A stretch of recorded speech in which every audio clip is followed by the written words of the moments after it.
I will now call to order the June 29, 2022 North Clackamas Parks and Recreation District Board of Directors meeting. Gary Schmidt, please call the roll. Thank you, Chair Smith. First, our staff support today. Clerk to the Board, Tony Mayernick. Assistant County Counsel, Jeff Munns. Roll call, Commissioner Fisher. Here. Commissioner Schrader. Here. Commissioner Savas. Director Savas is here. Chair Smith. Here. Thank you very much. I will now lead us in the Pledge of Allegiance. I pledge allegiance to the flag of the United States of America and to the republic for which it stands, one nation under God, indivisible, with liberty and justice for all. Good evening, everyone. We are holding this meeting in person and virtually. If you've joined us via Zoom for this meeting and are interested in providing public comment, we will prompt you regarding how to do that when the time is right. This meeting is scheduled to go until 7:30 p.m. General public comment will be taken at the usual allotted time. I would like to remind all participants, including staff, all elected officials, and members of the public that Robert's Rules of Order will be enforced during this meeting. We welcome your opinions and look forward to your polite participation. Gary, can you introduce the first item? Yes, Chair Smith. There are several board discussion items at today's meeting, and the first one is a Concord project update and next steps. Mike Bork is the director of the North Clackamas Parks and Recreation District. He'll give a brief update and then answer any questions you may have. Go ahead, Mike. Thank you, Gary, and good evening, directors. In the staff report that I've drafted, I'm proposing that since the decision on that you had made in May to separate the library structure from the Concord building, and while that is all still being figured out and developed as far as what the rest of the property would look like, we have an aging building that has some needed infrastructure needs. And so if you recall in this year's budget proposal, I had proposed and what was approved was putting an additional $4 million in capital repair money into the Concord project for this upcoming fiscal year. And in working with OPSIS on what infrastructure needs were most critical in the building, also coupled with the feedback from the task force original plans of what was envisioned for the building, and really just some other future building continued use needs. It came down to the list that you have in the report, which really it's several major categories, one of them being the roof needing repair. We've got an aging roof that's got both shingle and flat roof structures, all of them in disrepair. We had already gotten some quotes on that, and OPSIS used that as the basis. And what we looked at was what else could we be doing with the building while we've got the roof torn off, essentially getting repaired. And the structural folks at OPSIS came up with a seismic upgrade involving thicker sheathing when the roof is put back together, and they call it a bolts plus option, which would significantly increase the structural stability of the building. So after combining those two, then we looked at the other greatest need that was identified as some sort of air handling, air exchange, heating and cooling system for the building. And so those would most likely involve roof inserts as well and need for roof access. So it made sense to have that costed out as well. With all of that, there's some other needed, there's a new electrical service that's going to be needed to added to the building to handle the new HVAC system. But OPSIS's initial estimates for all of these, as you see in the staff report broken out, if we went with a full mechanical, electrical, plumbing, and that's not a full mechanical, electrical, plumbing upgrade, it's the full HVAC system. So instead of doing half of the building for the heating and air that we would use most immediately, to just do it all while we've got that roof torn off, is that difference between that $1.3 million and $2 million. So I'm recommending that we move forward with the full MEP project, which comes out to the base cost of about $4.3 million. And then there's a couple of alternate projects that could be going on around at the same time. Most of it that's listed here is more cosmetic to the downstairs part of the building. There's a lot of pipes that are just exposed and kind of hanging down, and probably worked great when it was an elementary school, but we're trying to create rentable space and attractive space. So it would really involve most of these upgrades here that you see as the alternates, is replacing the steel piping with PEX piping, flexible piping that we could then install, more acoustic type of ceiling textures. So the 4.3 million would be just for the base projects as I had laid out. Oh, except I also forgot there's a new elevator to be added to the building on the other side of the hallway, which would be wherever the library is located. It would be the closest side to that building, so that there would be a new entryway envisioned when that project came to fruition. So all of that, as you see together, 4.36 with an additional 290,000. That's where my estimate between $4.5 and $5 million. We've got 4 million in the new budget numbers. Plus, we still have the ability to use SDCs for that project as well. And so that would be how I would plan on paying for the total project. What I'm seeking from you all is the go-ahead to move forward with doing these infrastructure repairs as described. Thank you, Mike. It sounds like we're going to have a full roof replacement, is that right? Correct. Okay. Yeah, that's probably wise, like you say, and then doing the HVAC system along with that. We will take commissioner comments. Commissioner Savas, you're up. Yeah, Mike, page 2 of the packet and forward to page 3 and so on, you've got a timeline of board actions or whatnot here that kind of gives a timeline as what was done. I think it's important because it's not listed here. I think it's important to realize that as of this time last year, this project was moving forward as a full-blown project. And it wasn't until the report that you provided us late in the year that basically said we were a couple $100,000 away, misunderstanding about the finances of the district, and that halted the project substantially. Got a lot of people upset, a lot of people in the task force upset, and still upset today because there's been no progress ever since. And I know we've clarified that. I know we have the resources and have far more resources that probably anyone was even realized we had. So I'm wondering here, this was what you have before us today is something that neither the task force developed or the board developed. It's something that you and your staff have developed. And I'm just kind of concerned that there's a stranded investment, if you will, potentially, and that why are we not just moving forward with the project itself and having all it consistent? As I understand it, there's a couple different types, for example, a couple different types of seismic improvements that wouldn't gut the building, but it would be a substantial work, serious work being done inside the building that would be inhabitable while that was happening. And that needs to be done, but yet we're making improvements that are relatively permanent. And so I'm worried about the stranded element of that. I'd certainly like to hear from both OPSIS and a contractor as to, how wise or not it is to, and how much of this money can be recovered so that a brand new HVAC system, we're going to add air conditioning, correct? Is that what's suggested here? It's a cooling system. It's not air conditioning, but. Okay. But all that ducting would be subjected to a whole lot of dust and dirt in a full-blown seismic remodel of that building, and the roof as well, too, because the two designs have a whole different roof line. One of them has a completely different roof line if you take into the gym into account. So I don't know how wise it is. I want to see the building improved. I want to see the investments, but it ought to be consistent with what the task force had developed. And this is not.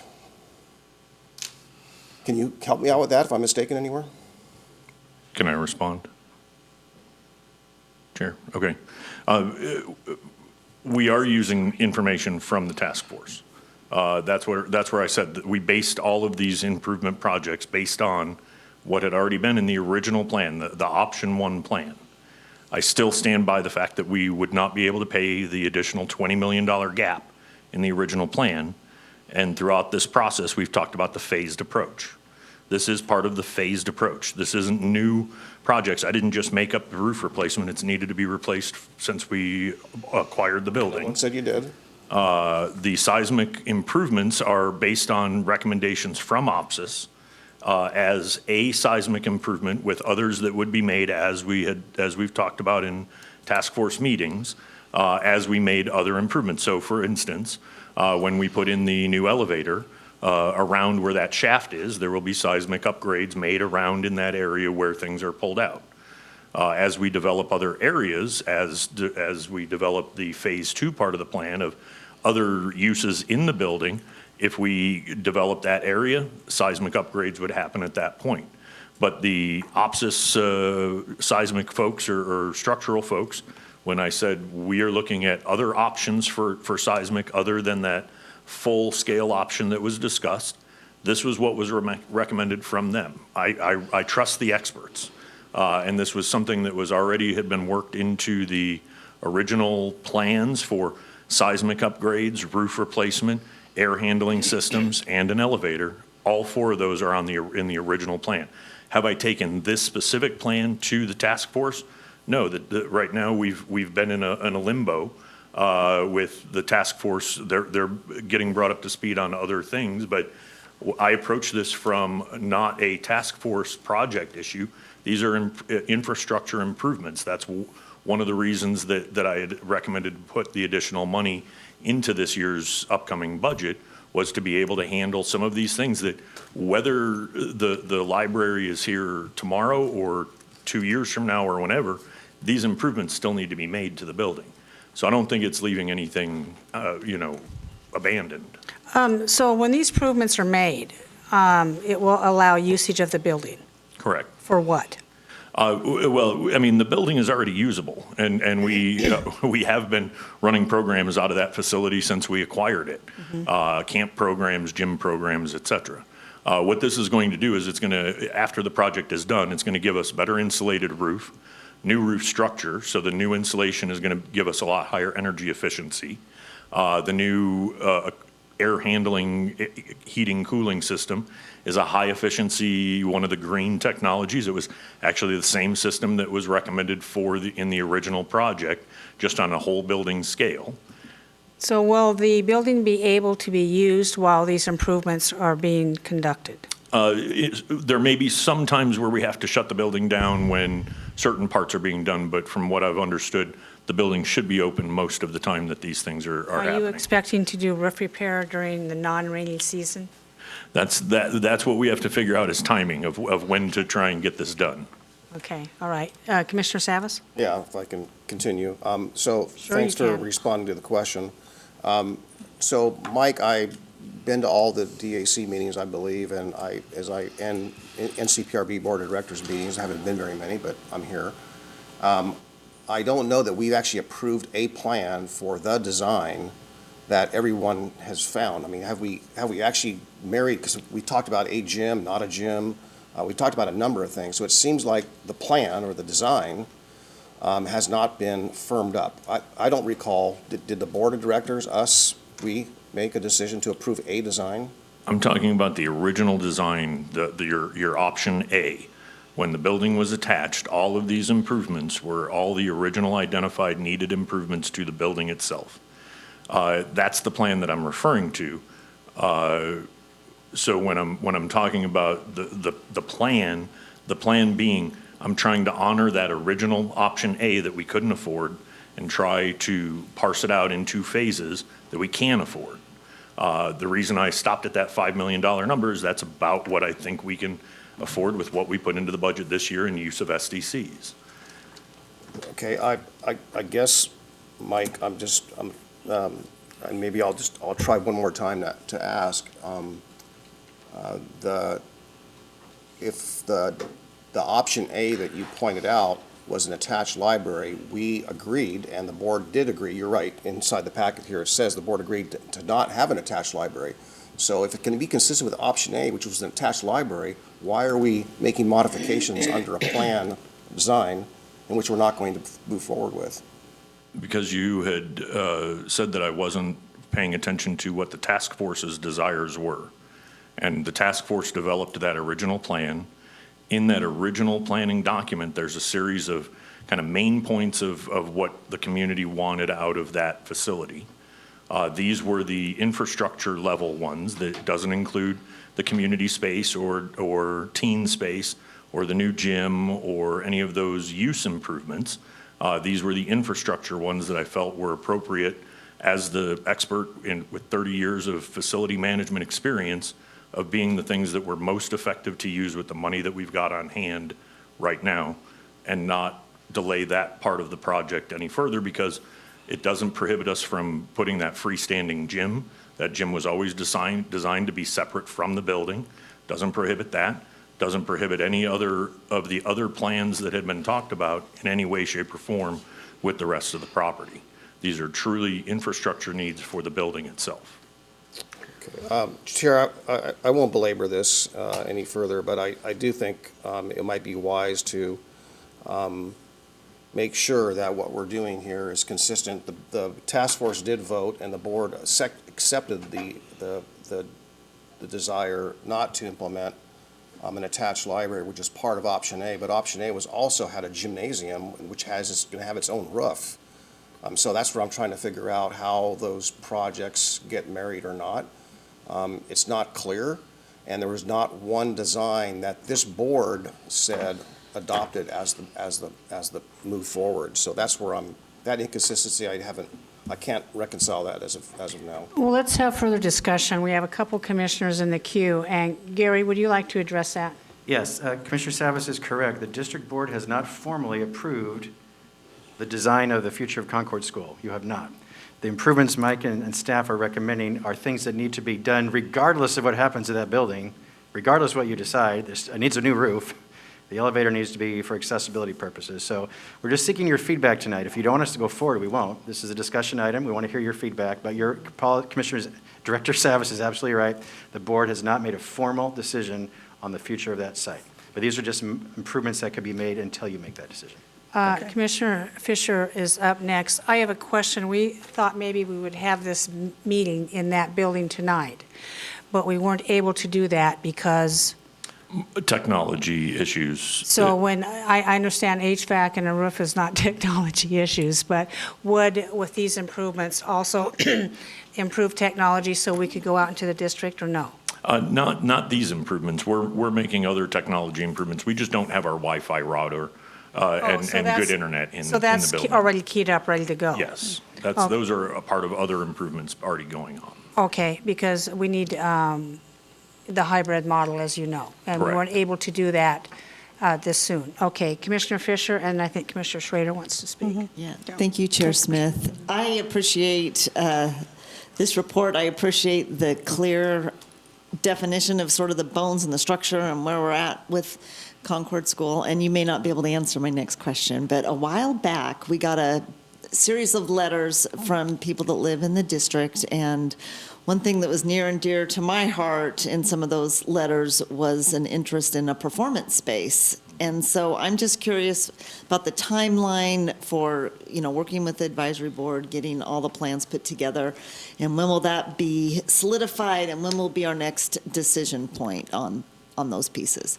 That's a little bit of a squishier number, because it really depends on us having a chance to get into the building, start using the building for our expanded recreation programs that we offer, start figuring out from the community and the users, which expand beyond the neighborhood and include the whole district, of how they want to use the building. From that, we'll develop then really more of the, use plan, which would also be more of the inside space plan, to then look at, that would be that phase two of, we've got the infrastructure stuff done.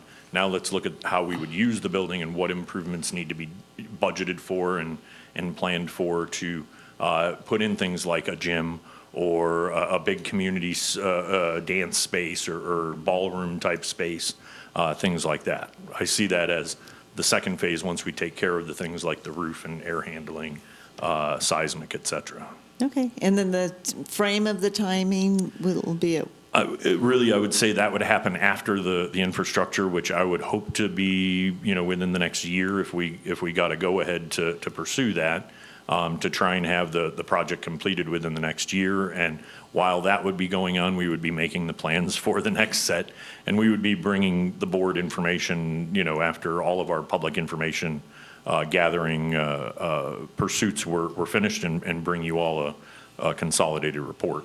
Also working with the DAC, who also had heard about this at their last meeting. It's in the report as well, and they were supportive of moving forward with these projects. They did not take action to make an actual recommendation, but the comments from the individual members were supportive.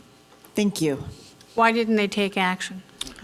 I couldn't answer that. I think mainly it was because it was listed as a discussion item. Oh. I had told them I was going to be bringing this to you, but there really wasn't a lot of time for them to digest, so I was asking more for quicker feedback since it was just presented to them just a couple of weeks ago. Gary, does the DAC need to make a vote and/or recommendation before the NCPRD board does and the BCC? Traditionally, yes, the District Advisory Committee exists to advise you, so we could ask, if you like, we certainly could get their feedback to bring a recommendation to you before you make a final decision. Yeah, I'm inclined to go that route, see what they have to say about that. Maybe they can offer up. Sure. Commissioner Fisher, or Schrader? Schrader. Yeah, because I'm just trying to clarify in my own head this timeline, and so tonight, there's no recommendation from us at this time. You're just asking for feedback that this building is going to need these structural improvements no matter what, but you're not asking for a yes or no at this point. A yes or no would be wonderful, but it doesn't look like the body is prepared to necessarily make that. Well, and I guess my question is what I'm hearing is that the DAC didn't say yes or no yet, and we would Correct. like to hear from them before we Yes, also give a we thumbs had up. individuals giving positive Okay. comment, but Okay. no formal action. We could certainly bring it back to them at the Well, August meeting. I would guess my ask to Yeah. then us is, do we want to give our advisory board the opportunity to make a formal recommendation? Well, yeah, I would like to do that. I don't want to step on any toes. I have no problem with proceeding on this if that is the will and the direction of the DAC and this board as well. And I do understand that improvements need to be made. There is money. The community needs a place to go and engage. Now, I do have a question about the gymnasium. Isn't there a gymnasium in this school already? Yes. And you said something about a new gymnasium. In the first original plan, there was an additional full-size gymnasium that would go on the back side of where the existing gymnasium is. And is this gymnasium, is it smaller, not space for bleachers? It's kind of like one would be in an elementary school? Exactly, yep. Okay. But it still can be used? And it is used. Yeah. We're currently running pickleball classes out of there right now. God, I love pickleball. Yee, I want a pickleball court. But anyway, okay, that sounds like fun. All right. I think we'll make a decision on that. Commissioner Savas still wants to say something. Yeah, so my key point of this is, I just want to make sure we're not going to have a stranded investment, or parts of this investment become stranded. And so the goal of the building was originally, and still is, to air condition it, correct? Yes, that's part of these recommended improvements. Okay. So, if, I imagine that locating the elevator, where it's located would be built into the design of the building, which is not yet ironed out, correct? No, there's a location for where the elevator would go. It was where it was originally cited in that original plan. That is yet to be approved. Yep, that's my point. I'll just leave it there, Chair, until one of your questions, I think earlier. This has been a standing agenda item for at least the last 3 meetings on the DAC, has been a Concord update. And I'll just paraphrase that during that time, it's the paraphrasing the responses, there's not much to update. So I don't have very much today. And that's been what the DAC has heard. I think they're hungry, frankly, for a response, actually. So are you saying the DAC wants to hear from us first? Well, That's kind of what we just need to know. I don't know, that's hard to say, because you have the task force that's working on this project, then you have the DAC, then you have us, And I think the other situation also is there was discussion about where the library is located. It was always, everyone agreed or voted on to detach the library from the building, which was option A, or option 1, and now I believe it's option 3 is what everyone's contemplating, not option A or 1. So therefore, we don't know what actually option 3 really is. So therefore, it's hard for me to figure out. So it seems like the task force needs to, or the Is task force or the? DAC. The NCPRD, we own the building. We own the land and the building that's there today. It seems to me that, under the guise of, and in the best interest of the district, we need to determine where the library goes and then design everything thereafter, right? And there just seems to be a reasonable amount of sequencing that takes place. Once that's determined, then I think the task force and the DAC need to work together to come up with the final design, and so on. So I think everyone's hungry, both groups are probably hungry for information and direction and movement. So I'm not here to impede, I just want to make sure we get it right. And that we're consistent in Yeah. working with and in concert with the advisory committees. I need to just take a minute. Commissioner Scholl is on Zoom because he was in a meeting in Estacada. So Commissioner Scholl, you're welcome in this discussion. I do have a further question for Mike and maybe Jeff or Gary. If we delay and wait for the DAC input, would the cost still be around $4 million? Short answer is no. I mean, any month we delay, the cost is theoretically going up based on what current models are saying. But if we present this to the DAC in August as part of their agenda, depending on how they want to proceed, they could either take it in a 1 or 2 month consideration. We could still be coming back to you by the end of this year with either a recommendation in one way, shape, or form from the DAC. It's just slowing down. We would be looking at construction just however many months later. Okay, so I'm okay to go ahead with this. I don't have a problem with going ahead because it was obviously in a scope of work. This building needs to be upgraded. What I'm concerned about tonight is this board going ahead without a formal vote from the DAC, or am I assuming that that really needs to be done? Jeffrey Moms, I want to know what the procedure is. Sure. In this case, you are free to act without a recommendation from the DAC. This is one of the topics that is within their purview, however, but you're not required to follow their advice, nor are you required to have their advice provided before you can take action. So if you wish to move forward, you may, without causing a problem with, the way that the DAC is, you're not required to wait for them, I guess is the short answer. However, it's your decision on that. Yeah, Grover, are you on the DAC? Who's the chair? Would you please come forward? And please be brief. I'll be very brief. Thank you. Please introduce yourself. I'm Grover Jeffrey Bornefeld, and I'm the chair of the District Advisory Committee. I thought you might be. Yes, and I'll be- Welcome tonight. Thank you, thank you. So I'd like to address that to kind of look at the broader picture. This particular conundrum, I will set aside. What I heard Commissioner Savas say and what we have been noticing is, you'll hear me speak about this in a while, but you want to hear it now. We have been ramping up a non-existing DAC with 8 brand-new people over the last 11 months with a new director and staff that are adjusting. So nobody to blame. That's what's going on, institutional memory, all that stuff. So given that, our job as the DAC is to advise you. But if we don't have sufficient information, if we don't know about stuff far enough in advance, if we don't have the details, I, as a very responsible person, can't go ahead. Now, if you want to go ahead now, if you did it with some kind of like, we only did it because, and the point is, it's about stepping on toes, which I heard you use those terms before. I think they'll recover.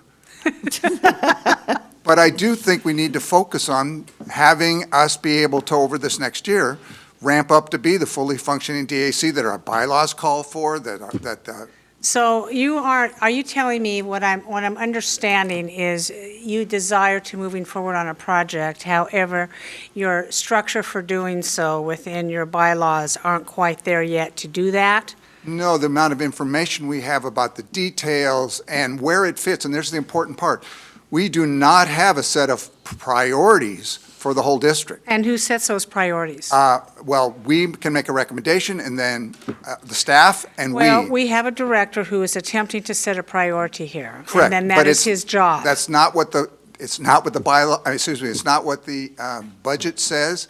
It says it will identify the priorities of the residents, and then it will put together a plan to fulfill those, and it goes on with all the plans and so on and so forth. So we can We don't have spend- that information, sorry. Sir, we can spend forever putting together plans and bylaws, setting priorities and designs, and frankly, that's what this area has suffered from, analysis by paralysis.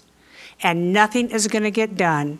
Costs will increase to the point that we will not be able to finish a project.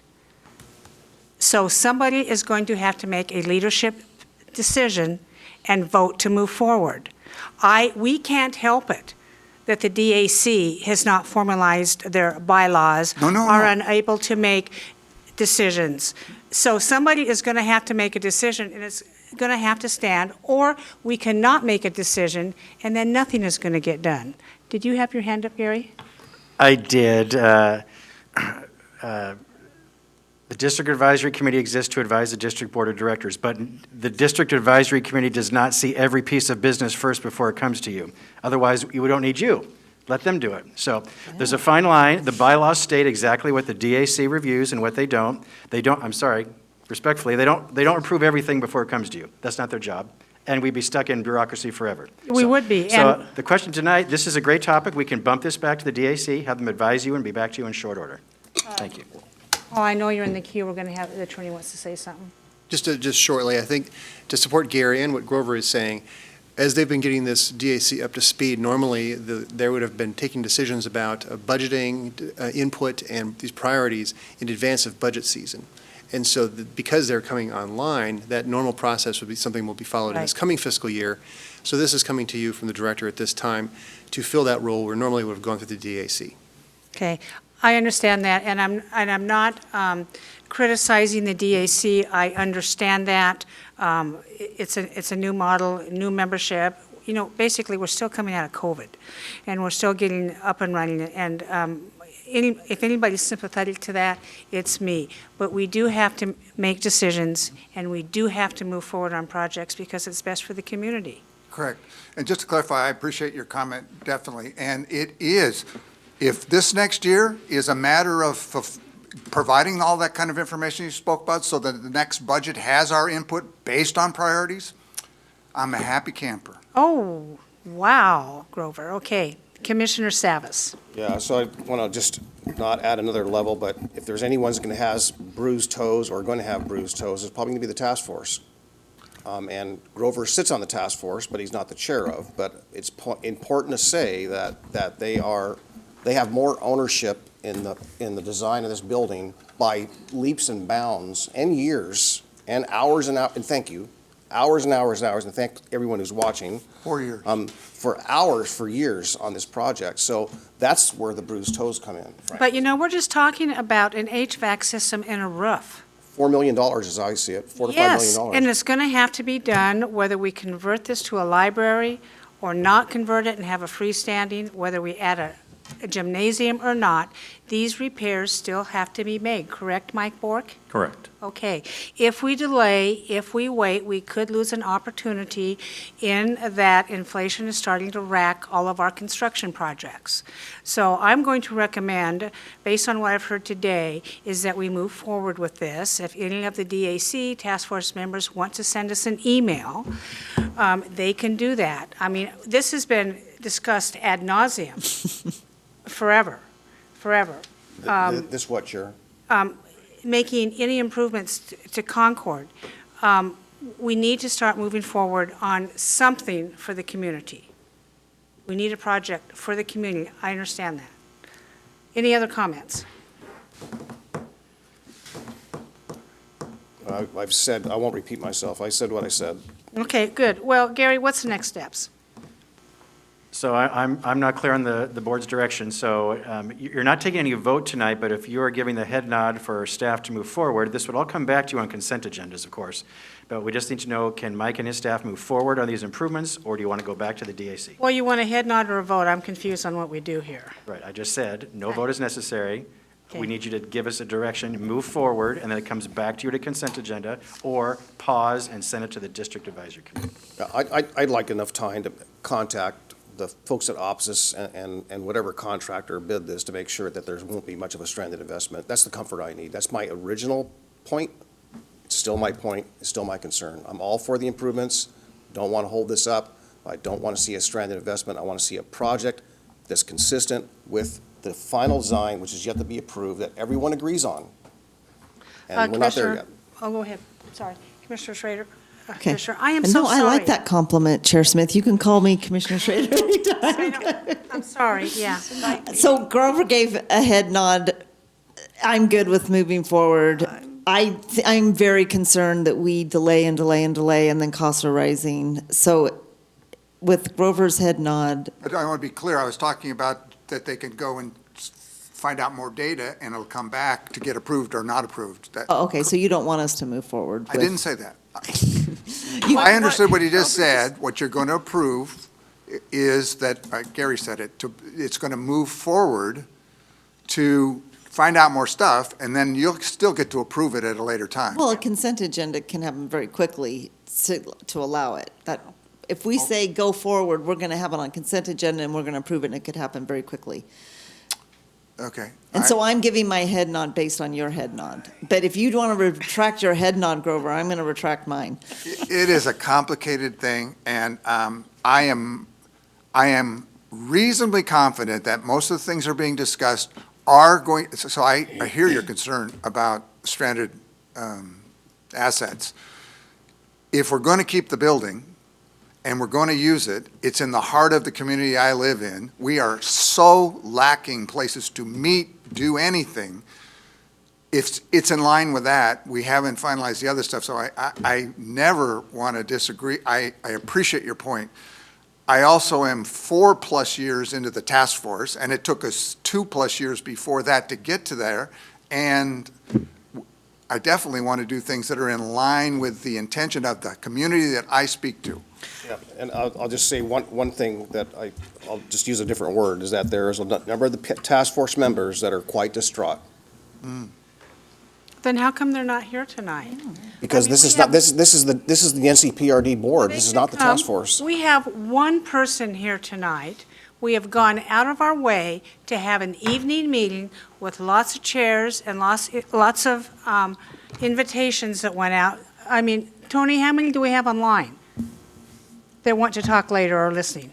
Madam Chair, at present, I have one person registered for Okay. public comment. We have 2 people, Grover.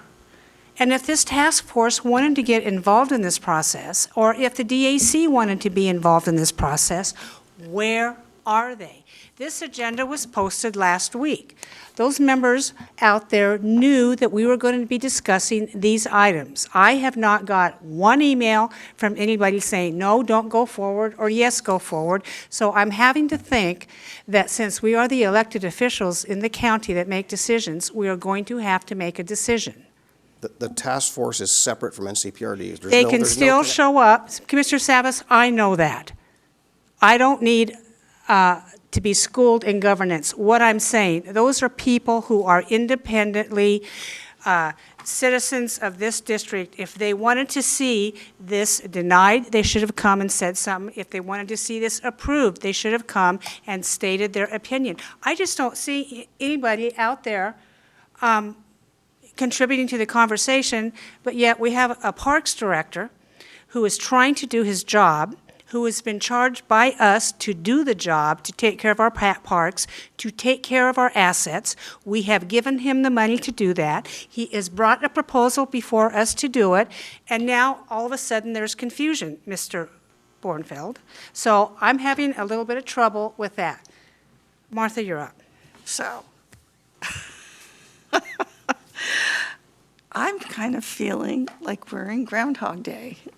Okay. Okay, it's the truth, and I mean that with grace and honor to everybody. I love you guys.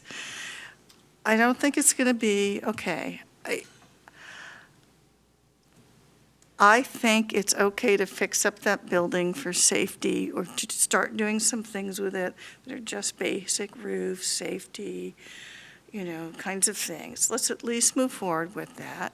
It doesn't mean there isn't going to be a final design with the input.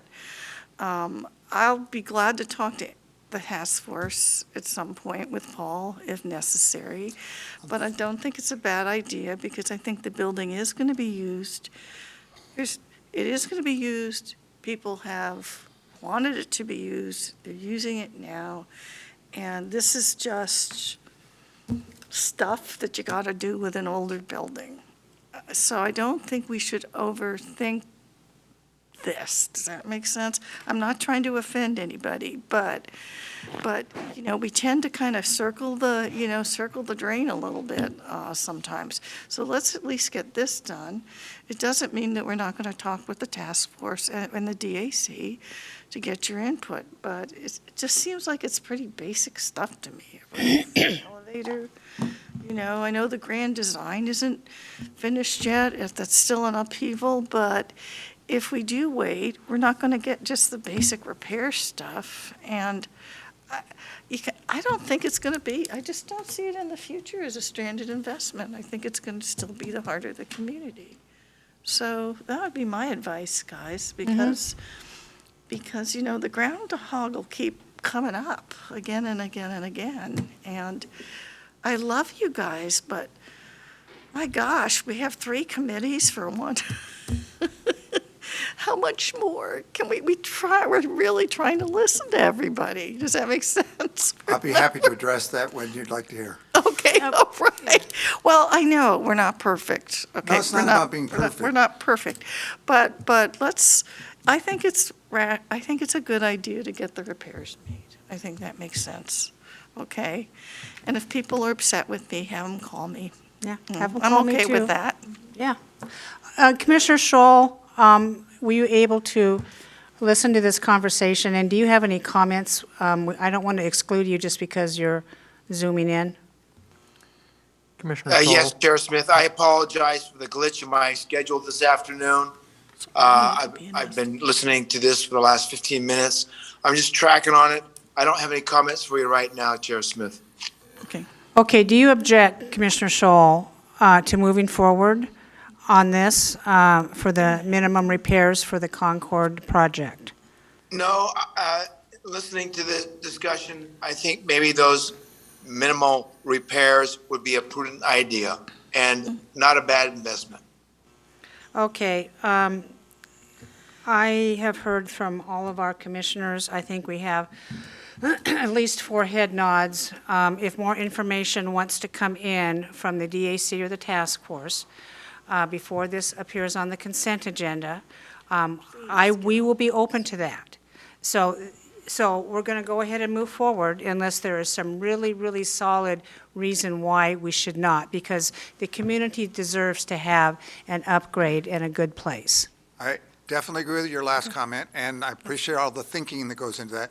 But what I want you to know about the task force in specific, it was formed to be 3/4 NCPRD residents and 1/4 library board members or library associated folks. Right. Over 4+ years, it has deteriorated a bit, and we don't quite have that. I'm still on the library board.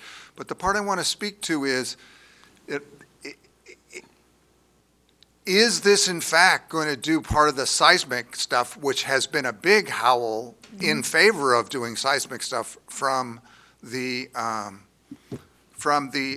task force? And as you heard, there were no objections at the DAC meeting, but they are certainly not as invested in this as the 4+ years of all the task force members. So I think we don't meet. This is the part I want to say. We're not scheduled, we can't meet because we're an appointed board like you, so we have public meeting laws. So we can't meet. We have been suspended for months, and we just got a little friendly, okay, want you to come in on the 14th. Several people can't do that, et cetera, but that's when they're going to give us a 30-minute update. And that's the respect that the task force gets, and it's not sitting well with a lot of people, me included. Okay, well, that you've brought up another topic. Mr. Bork, does the HVAC system, roof, whatever, include seismic upgrades? Yes, it does. Okay. At least for the roof part. Well, the roof is where the seismic upgrades are happening. It's Okay. seismically upgrading the entire building. Okay. but Thank you through for, the roof. thank you for that construction lesson, because I wasn't sure. Okay, Commissioner Savas. Yeah, one thing about the seismic that we haven't discussed here today, and we have a member on the task force who did that for a living, or is very understanding of that, and I've talked to some other contractors as well. It's been recommended that, and at a savings, to do the seismic for the building in one fell swoop. This is a portion of the seismic upgrades, so it's wiser to do it now, get it over with, and do it in one fell swoop than it is to do it in pieces, because you'll have to evacuate the building to do the next piece. And again, that's my concern about the stranded piece. Everyone says the wise move is to do it all in one fell swoop. That's on the record, it's on the tape, I'll leave it there. Do you care to answer that, Mr. Bork? No seismic upgrade is required of that building. And when it was a school, the seismic was determined that it needed to be upgraded to remain a school. When it became a community center, once NCPRD acquired the property, it meets all seismic code and requirements for that type of use as a community center. The seismic upgrades that were in the original plan were to essentially make it a shelter level type of seismic facility, so it would withstand, all but the obvious greatest earthquake. That's not required. That was a preference, a design decision made at the beginning. What my understanding is the Bolts Plus roof seismic upgrade that's being proposed is not the full, to the walls, but it is a significant seismic upgrade to a building that is already seismically meets the standards as far as everything that I've been told about the project. Okay, and you do bring up an interesting point. It can be used as a shelter in the event we have a windstorm, ice storm, after the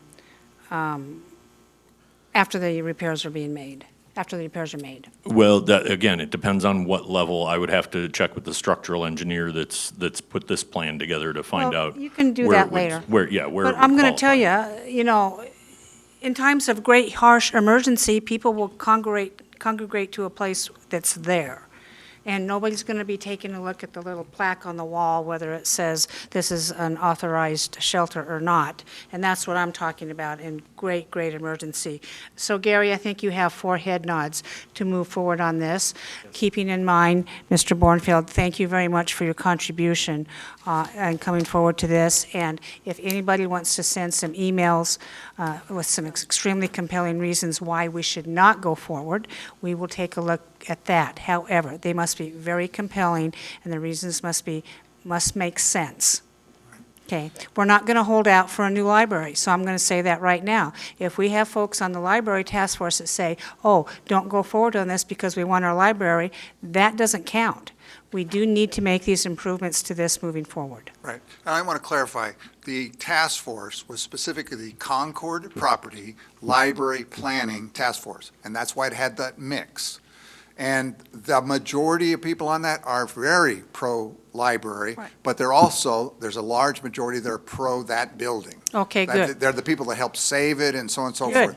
forth. So that's good, but the reality is, we can't meet until the 14th to have any kind of conversation because we'll violate public meeting law. I can't help that, sir. I apologize for that. A decision must be made. We have a hired parks director to help you folks in those decisions too. He has come forward and made a decision, and we have 4 head nods to go forward, and minus any earth-shattering, compelling reason not to, we will continue with this. Thank you very much for adding to the conversation. Thank you. Okay, we have gone through board discussion items A and B. Gary, what's up next? The next two board discussion items were requested by the North Clackamas Parks and Recreation Budget Committee, of which you all sit on, and that is the first item to discuss the Elk Rock Island, what our intergovernmental agreement is, and how it is funded. So this is reporting back to you as requested. Mike, would you please give a quick presentation? Yes, and really what I want to do is just summarize the staff report. What I tried to do was take information from a lot of various sources within our staff on staff meetings and notes, verifying information with City of Milwaukee staff on conversations that had happened. And so I've tried to lay it out as best as possible without giving too much historical. Those first couple of bullets are really much more historical. But the main bullet points or the highlights of this is the City of Milwaukee acquired and annexed and deeded this property of Elk Rock Island into the City of Milwaukee boundaries in 2017. Part of the agreement between them and the City of Portland was to do some maintenance on the property to a certain level. And somewhere in that time of 2017, 2018, 2019, there was discussion between City of Milwaukee and NCPRD staff, because NCPRD are the park providers. We're the subject matter experts on maintaining natural areas, parks, and open spaces. In addition to that, Elk Rock Island can only be accessed by accessing through Spring Park, which is one of the NCPRD maintained parks as well. So I believe the natural conclusion at that point was, that we should take on the maintenance responsibilities of that. The problem is that Elk Rock Island was not named in the existing IGA, the original IGA with the City of Milwaukee. All the other park properties are named as individual park parcels that we maintain. And at the time, the original talk was there was going to be a separate IGA between City of Milwaukee and NCPRD just for Elk Rock Island. That was worked on for a little while, but ultimately the talk shifted to really, it just needs to be included and updated in the new master IGA. And so that was when we start getting to more recent history of going to when I was almost getting here last summer. There were some meetings that were held about the overall construction IGAs with Milwaukee Bay Park and the master IGA with the City of Milwaukee. And things just did not progress forward from that. But through all of the talking about the master IGA with the City of Milwaukee and NCPRD staff, it was recognized that Elk Rock Island needed to be included as part of the park parcels, and that we had been maintaining it at least going back to about 2017, 2018. Obviously, when the wildfire hit, we did a higher level of maintenance there. And prior to the city taking it over, prior to 2016, 2017, we really didn't have much involvement out there at all.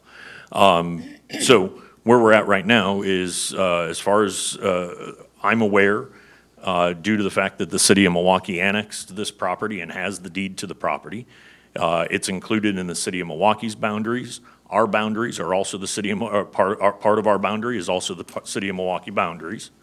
And so there's nothing illegal going on. There's no improper use of NCPRD tax dollars, in my opinion. There is still the hanging question, though, of it's not included in any of our current agreements, and so it's still out there as an unresolved issue. That's why my recommendation is to continue as the subject matter experts, as the park providers, to continue to maintain the property, seek out compensation from the City of Milwaukee. In talks with the City of Milwaukee, I believe what we're working towards would be more of a transition this summer, or that maybe even this whole fiscal year. But the City of Milwaukee's situation has changed in the last several years, where they have natural resource person specifically looking at natural area habitat restoration. I believe they've got somebody with some forestry expertise as well. So they've indicated that they would probably be willing to take on that level again. But I would like to see a good transition since we've been doing it and letting them know what efforts have had. But that's my recommendation, is that we don't just stop maintaining the property. The public still uses that property, but that we work on a transition to either get reimbursed for it and or transition to the City of Milwaukee maintaining that. Commissioner Savas. Yeah, so part of the reason the City of Milwaukee, or the City of Portland wanted to get, to unload themselves of Elk Rock Island was because of law enforcement. It's a place where kids, boaters, drinking alcohol, shootings, paintballing, all kinds of mischief had happened there. It was very expensive and difficult for the city of Portland to maintain that. So that was known, and was known when the discussions were beginning with the mayors about the acquisition of that. And the question came up, well, who's gonna enforce alcohol? Alcohol consumption is not legal on NCPRD property. It's a park, and is it gonna be a portion of the island or the entire island will be NCPRD's responsibility? If so, alcohol consumption is not allowed. So who enforces that? So these are just some of the flavors of the complexities about this, which again came up, this IGA, the master IGA, and in updating the master IGA. It wasn't the first time, but it was certainly a big one. And I had a whole series of different contradicting explanations and whether or not there were agreements and so forth, far prior to Mike being here. So this is not any reflection on Mike. But not gotten consistent answers on that as to how that was. So everything was really be put on pause until that was worked out. And the other thing I want to mention is that access to the island is seasonal because the path into the island is inundated with water under high river levels during the winter. So that's something that we ought to keep in mind, that there is some damage at times caused by the But can't they inundation. access it by boat as well from the river? But you can access it by boat 24/7. Right, yes, and so that 365 would days a year. be an issue of enforcement as well. Yep. So I guess I just don't know if that part's been resolved, but who enforces the boating situation? We're on pond summer. That's probably happening now. Continues to happen. It was never been resolved by the city of Portland. So I don't know what we're doing. If there's river patrols, or we're relying on that, the sheriff's office, or relying on the city of Milwaukee. That was never settled. Okay, Commissioner Schrader? Yes, so if there's an accident or something happens on that island, is it NCPRD's liability? As far as I would understand, as long as it wasn't negligence in maintenance, because again, there's a difference between maintenance and management.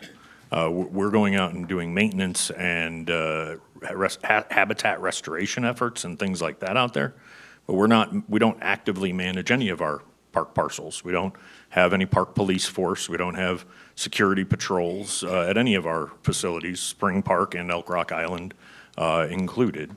That is typically done by law enforcement officials that have the authority to do that. I would assume that there's several authorities along the river, but we don't try and enforce anything. We don't have that authority as a district.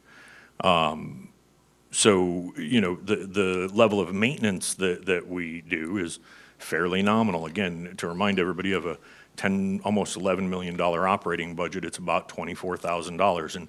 And that number is actually a higher number. Most years that I was looking on past reports, it's in the $8,000 to $10,000 range. So it's a fairly de minimis amount. It's garbage removal, keeping the trail clear.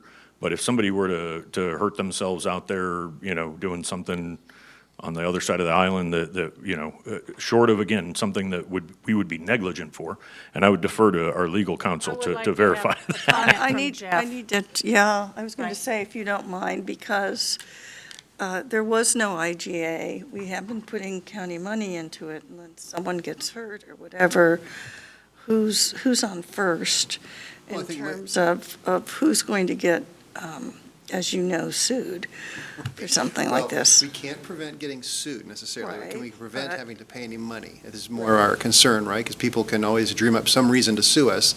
However, where is our liability in this circumstance?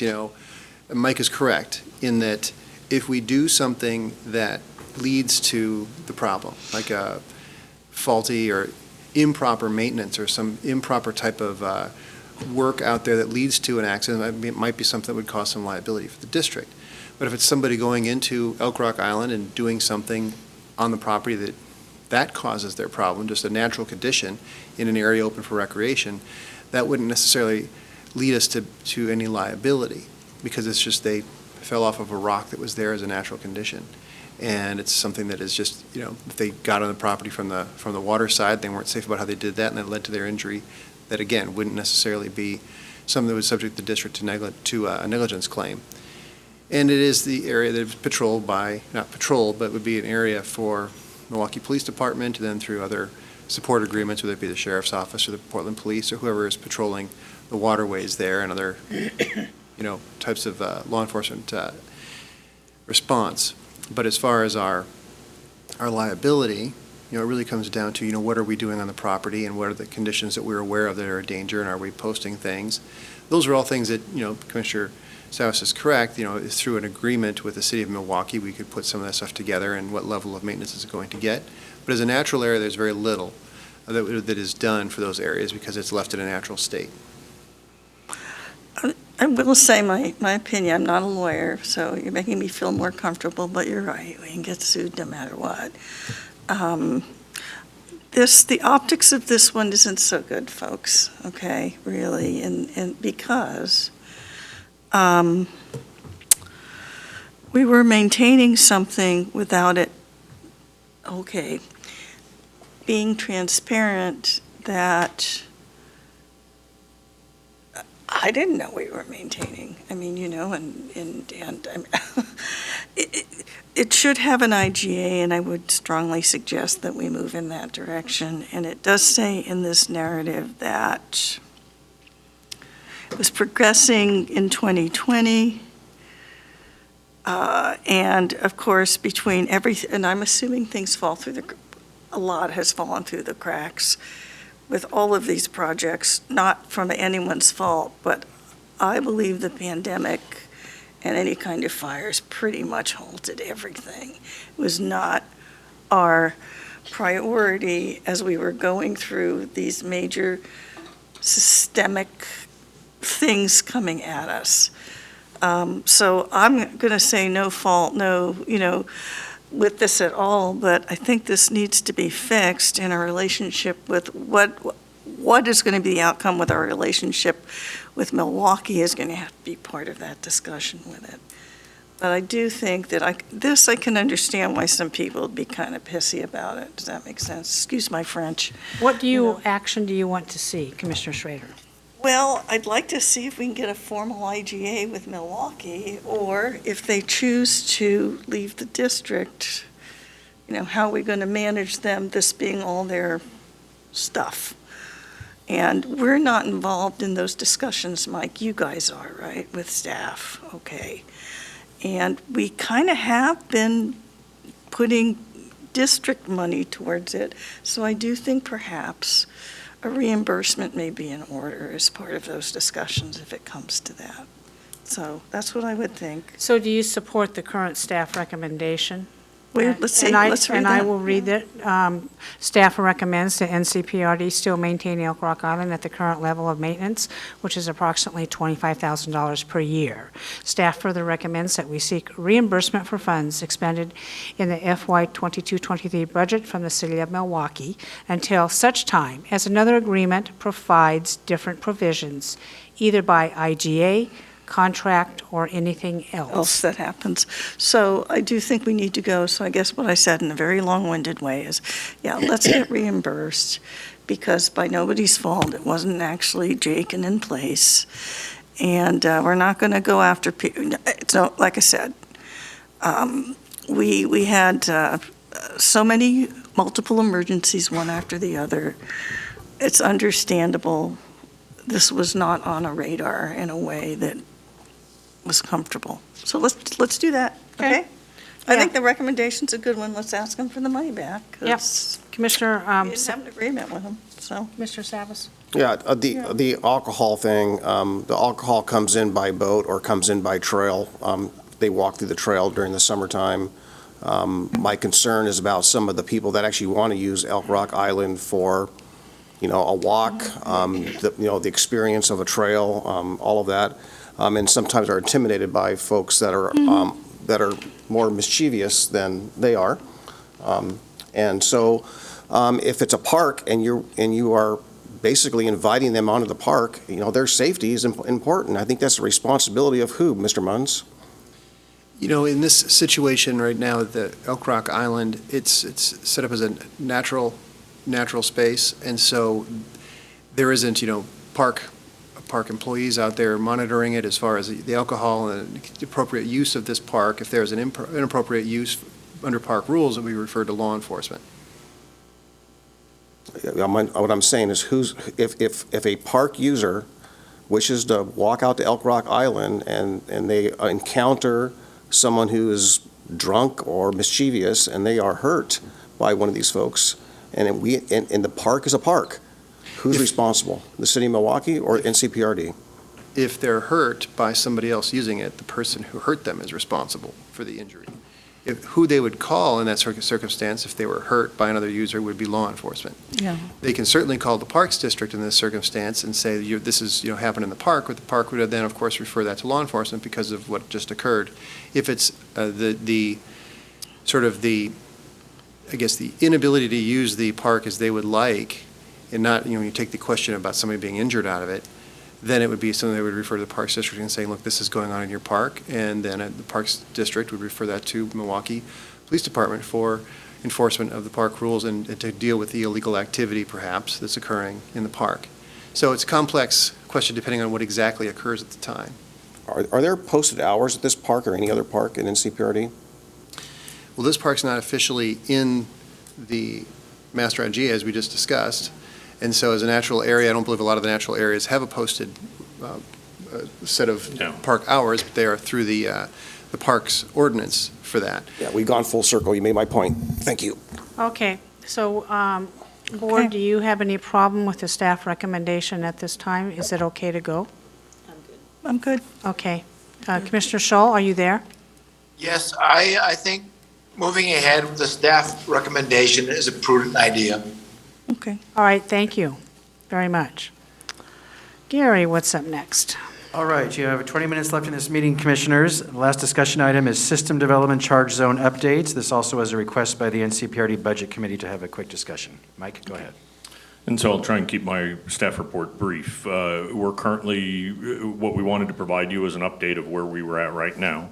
And as you see in the staff report, we had budgeted with a contract for total contract value of $43,060 to engage with FCS. They are a reputable, known systems SDC methodology experts who engaged with us going back to, as you see, December 27, or sorry, in December of this past year. And even into the fall, to develop a plan that we had presented to both, the DAC and to District Administrator to move forward with a levelized methodology, non-zonal methodology study, which FCS is working on. As you see, the data gathering and development is what is currently wrapping up, due to be finished at the end of this month, hopefully, sometime in June or early July. That's when we have to go to analysis and kind of evaluate what the initial findings, our possible recommendations are from FCS. Ultimately, the plan is in August of this year to present the DAC. With FCS would be at this presentation and would present the initial findings and explain. I'm not quite sure if we're going to be presenting a few different options or things to consider that could be adjusted in the calculations. As you see, that's due to be June through September. After the DAC has had a chance to consider that stuff and have some public comment periods and consider, then it would come back to the board for you all to consider. And if you approved of the methodology as presented, then there's a 90-day public waiting period. So we would be looking at sometime in either November, December, or possibly January of 2023 for actual adoption of the new SDC methodology. There's a lot of bits and pieces that go into the methodology, and I am not an SDC expert. That's why we hire consultants to do the work, and they know what it takes to develop. They know that we're starting with remove the zones and come up with a levelized plan, because that was the feedback that was given back in 2018 when the last efforts were being done. So we jumped in and started at that assumption level. But there's just a lot of demographic data, economics and demographics of the district that unfortunately census data, we're either using really old, the last census the new census data hasn't come in. So one of the slowdowns to our original project, which were slowed down or delayed by about 3 months from where we thought we would be at this point, has to do with trying to find other relevant current data because we can't use the census data yet. It won't be available until 2023, is what we're being told. So we're making the best with the information that we've got, which included, because we don't have a fully updated capital improvement plan list, we took to the DAC a interim CIP list, which was built from the old 2007 list and the attempted update of the 2015 master plan list. But that's part of the problem, is we're starting so much behind that we don't have, if we were doing this SDC methodology in the order that it should have been, we should already have our systems plan and CIP list already done, and then be engaging in this. But this was a priority, so we're having to scramble, and that takes a little bit longer for the consultants to do. But end result is we still have a target of end of this calendar year to be coming upon approval, and this fall for it to be coming to you all to make a recommendation. Thank you, Mike. On page 10 of the packet, it says the work is progressing in 3 phases, and there's a timeline listed there for anybody to read. And like you said, it's been subject to delays, and you're doing the best that you can on that. Any comments from commissioners? This is just for informational purposes only. Chair, I might just suggest the chair of the DAC is out there. I know he's probably got a comment with regard to this that I might, if he doesn't, that's great, but if he head nods yes, I know this has been a topic of some concern of the DAC.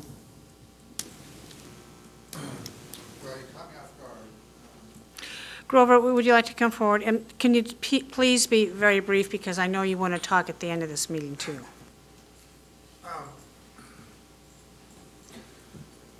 Again, Grover Jeffrey Bornefeld.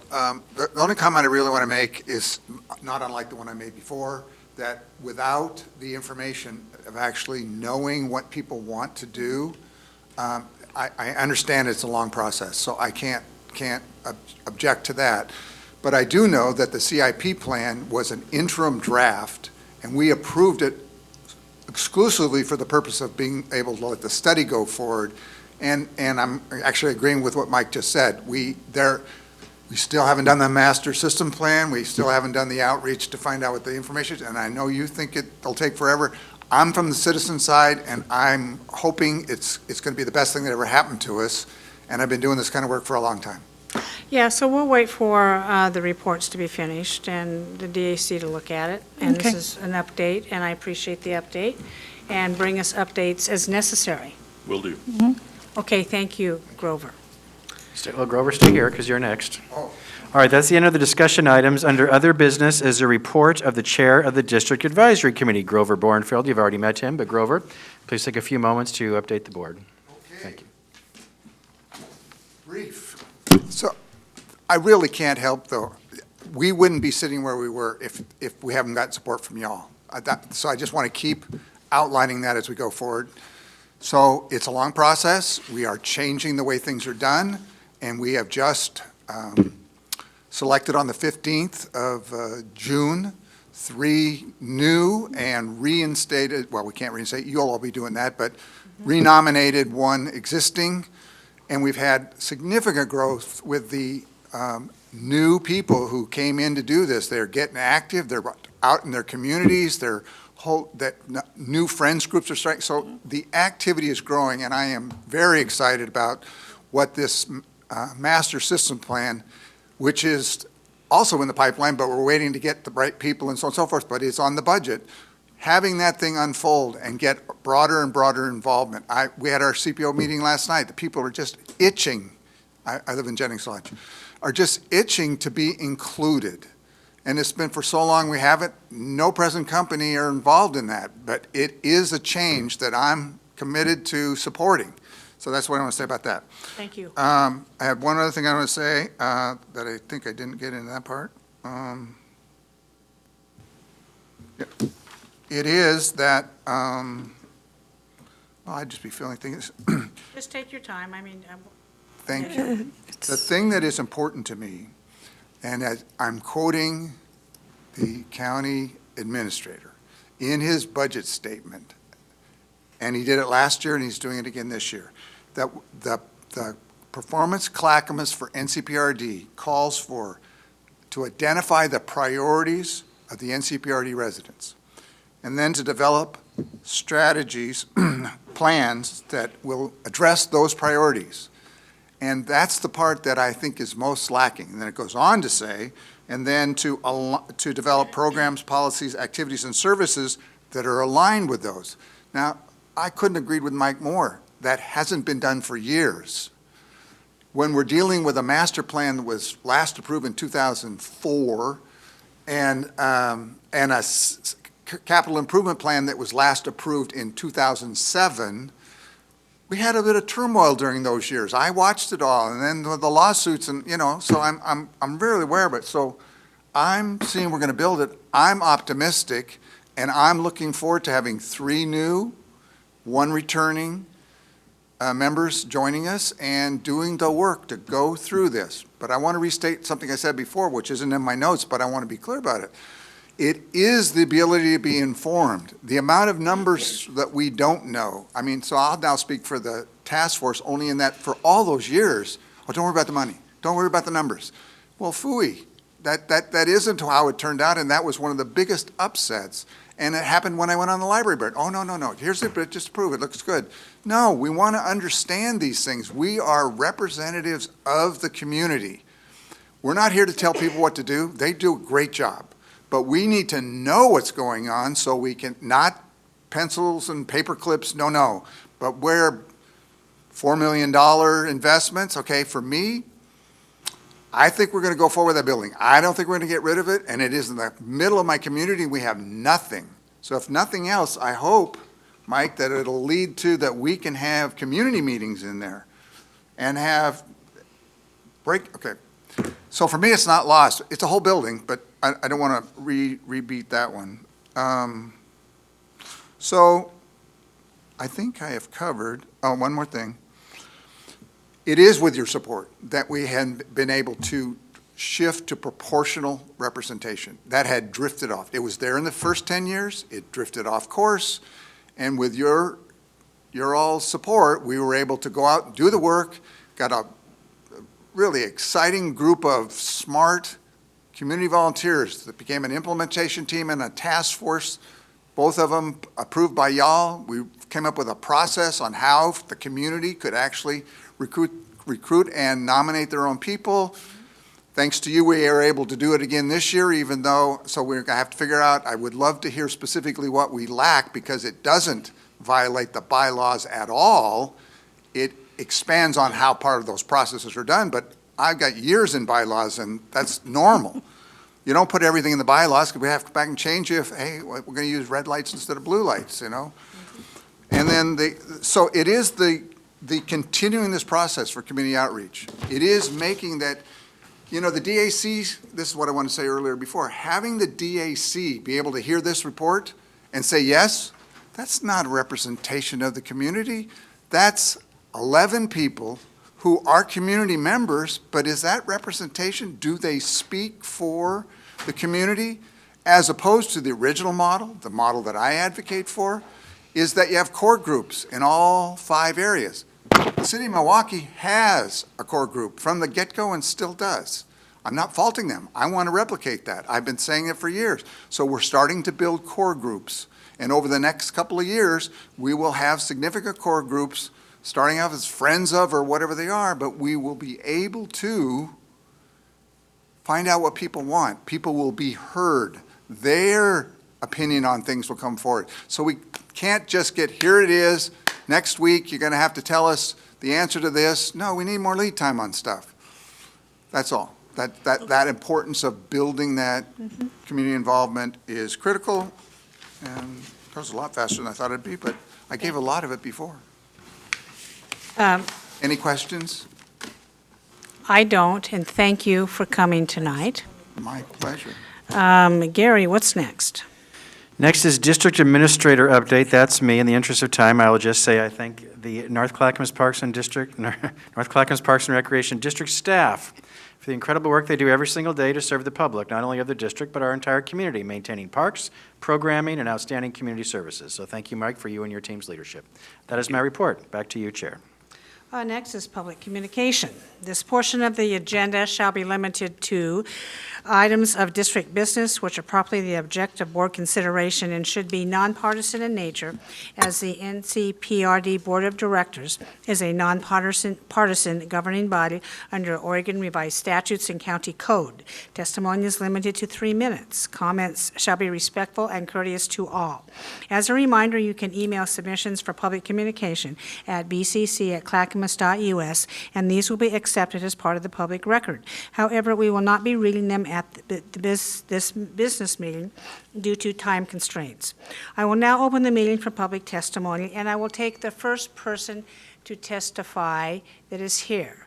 Do you wish to say anything else, Mr. Bornfield? Very brief one thing, won't even take a minute. I also want to echo what I heard Gary say. We would not have been able, I keep speaking about how you have opened the doors for us and helped us. We couldn't have done this without staff, NCPRD staff, PTA staff, repeatedly. I want NCPRD staff to hear that and know that as well. I say it regularly when I see Mike. I say it regularly. I don't get to see many other staff people. But I want the world to know that. Well, we appreciate that very much. We're all trying to do a job here with keeping in mind for the greatest common good for the people using these facilities. Thank you for that. Tony, do we have anybody online? Madam Chair, at this point, I have one person registered to speak and another with their hand raised. I will start with Jeanette DeCastro. Ma'am, please state your name and area of residence. You will have 3 minutes. Thank you. My name is Jeanette DeCastro. I live in unincorporated Clackamas County in sub-area 3 of the district. Thank you. And for some context, I became interested in the district happenings when I heard that there was a property called the Justice property that had been owned by the district for some time but had never been developed into a park. And I'd like to talk about item 2D, which is the SDC methodology. In my efforts to learn about the district and how it's gotten to the point it's at, and the DAC and the hard work that they've done on bylaws. And I'm sorry, my young park enthusiast is here with me. It's okay. Little guys. I wanted to share my feedback about SDC. It does seem to be rather complex to have 3 areas. I don't know the best way to make that equitable in the future. And I know that there's professionals who are working on it, but my strong recommendation would be to make the use of SDCs for our district as flexible as possible, and to really put a lot of effort into the system plan and outreach and the capital improvement project list development, to both get a lot of outreach from folks who live in the district and use the park and the recreation services, and to really make sure that outreach is well supported and the needs analysis does a really thorough job and takes a look at some of those historically underserved areas or opportunities that for whatever reason didn't get acted upon. And I would also say it would be lovely if other options for acquiring land, maybe through development,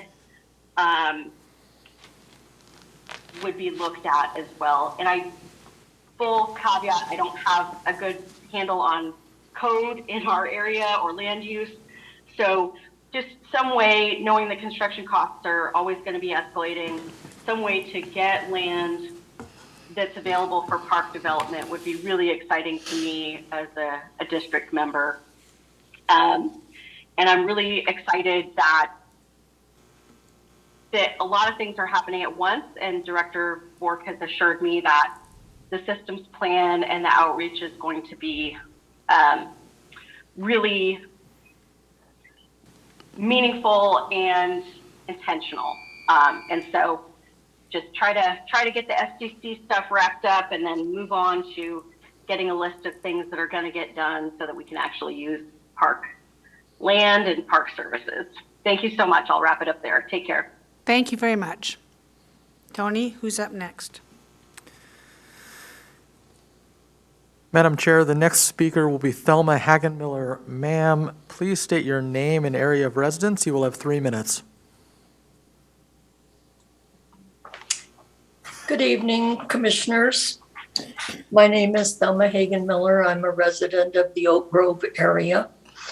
I just want to address, I came into this meeting a little late because I had an eye doctor appointment up in Oregon City and realized now I should have just come over to the office and been sitting in the audience along with Grover, but I didn't. I came home and turned it on. And I just want to address one thing about that, Tootie, when you say there is nobody in the audience. I had trouble finding the information for this meeting. I asked the Parks District a month ago to give me the information because I heard Gary say that the meeting was going to be on the 29th.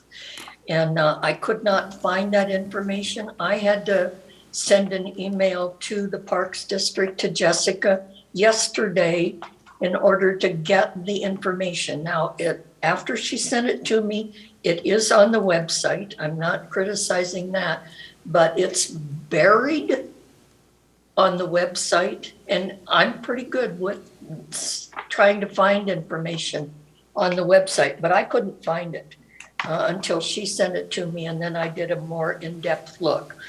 The other thing that I want to talk about is the program that I understand staff is trying to work on, and that's an Adopt a Park program. I've had several people approach me about particularly the trolley trail, which of course you know I'm involved in, and wanting to adopt sections of that park. There used to be an Adopt a Park program years ago, long before Mike's time, and I want to see it regurgitated or brought back off of the shelf and put out so that people can actually take pride in working on an area, whether it be the trolley trail or one of the other parks in the Parks District. That's a priority item on my list for what we're going to do in the future. Doesn't take a whole lot of money, but some staff person has to write the rules and regulations and oversee it. So that's my comment for the evening. Thank you. Jeffrey Grover, thank you very much for being there in person. Thelma, thank you for your comments, and you raised a couple of interesting points about not being able to find the meeting. I don't know why that is. I just assumed it was out there. Maybe staff can work on making that more better. Okay, and secondly, Adopt a Park program is intriguing. And we're working on reviving it. Okay, good, and next time when you're ready, why don't you bring forward a proposal and we'll take a look at it? Will And do. Does it go through the DAC? It'll go, yeah, we'll route it through the DAC. Really what we're having to do is just rewrite the policy and update. There was a lot of archaic liability language. Really what it is it's a coordinated volunteer program. I think it sounds really interesting. And Yeah, I think, And I yep. appreciate the people who want to do that, absolutely. And we Mike. thank Thelma for bringing that forward, and we're working on it as we speak. Good, okay. Tony, any other people? If there's anyone who would like to provide public comment, please use the raise hand feature at this time. Madam Chair, I do not have any hands raised. Okay, I believe that's the end of our public testimony for tonight. We will go on to, I believe, Commissioner Communication. Is that right, Gary? That's correct, yes. Okay, and who is up first? I believe, I'm going off my list. Commissioner Savas, do you have any comments? Sure. I just want to, on the tail end of that discussion about seismic, I just want to remind everyone, may not know, not remind because we may not know, is that there's been significant discussion about that, especially following the Mount Angel earthquake, because there was a structure in Mount Angel that was quite like the Concord building, where a lot of block and brick had fallen. And the concern was, of course, had that been inhabited at the time, or had people been there at that period of time, that there would have been people hurt. The other significant piece about this particular property as it relates to seismic is it's on a fault line, very close to a fault line. The fault line runs along the Oatfield Ridge area, and so that this property or this building is vulnerable because it was built way back. Commissioner Smith? No, sir, I'm choking up over here. Go ahead. Go ahead, Commissioner Savas. That's all right. I'll stop there. Commissioner Savas, I want you to continue what you're saying about the seismic upgrades on the building. To say there was significant concern and discussion about the seismic improvements to meet the safety of the people that were in the Future Community Center in the building. So I am assuming that the folks involved in this are going to do due diligence on this structure. I don't know what else to say about it. You've raised the topic several times tonight. Thank you for that. Commissioner Scholl, do you have any comments? Yes, good evening. I wish I could have been there in person this evening.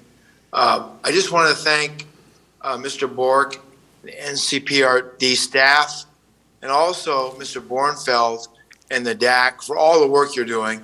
You know, there's been so much going on with the libraries. There's so much need on the part of some of our communities, but I'm convinced we're making progress in the right direction, be it small steps. I think with people like Mr. Bork, Mr. Bornfeld, and all the good folks that are working with them, we're going to make some of these projects come true sooner than later. Thank you very much. Thank you, Commissioner Scholl. Commissioner Schrader, do you have a comment? I just want to thank Jeffrey for being here. It's good to see you tonight, and appreciate everything that you're doing for the community. I really do. So, okay, that's Commissioner Fisher. I just can't believe that Commissioner Schrader stole my comments. I also wanted to thank Grover for being here and for all the years of providing education and guidance and information on these issues, really valuable. And also for Thelma doing the same, have really appreciated all of her insights over the years. And it's just so helpful to hear from our community. Please know that. It really matters and it makes a big difference. Can I ditto that with Thelma? Okay. Yes. We love you, Thelma. Is that it? Okay.